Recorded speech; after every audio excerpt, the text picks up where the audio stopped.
In today's video, I'll show you on how you can add modifiers in Orca Slicer.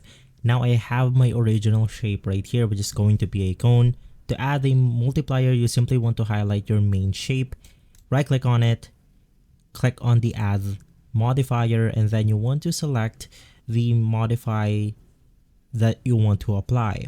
So in my case, I'm going to add a sphere right here, and then you can just click on the OK button, switch to per object settings, which makes total sense.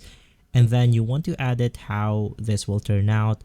So in my case, I'll just upsize this modifier right here. I'll make it bigger, and then I'll edit the dimensions by selecting this option. And then from there, of course, you can then move this to wherever you want to. Right after, you then want to head over to the object section. Normally, it will be selected to global, but if you have multiple objects on your plate, it will then navigate through objects.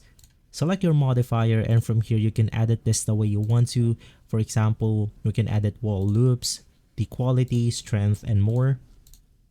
Now, after editing the properties of your multiplier, it's as simple as selecting the slice plate option, and from there it will then figure the modifier out, modifying our size or our object right here. And so guys, right after, of course, you can still make the changes that you want to. For example, we have the quality once again, strength, and more. You can just make sure to select the modifier settings. That's how you modify your file in Orca Slicer. If this video has been helpful, leave a like, subscribe, and follow Guide to Everything for more videos like this. Thanks for watching.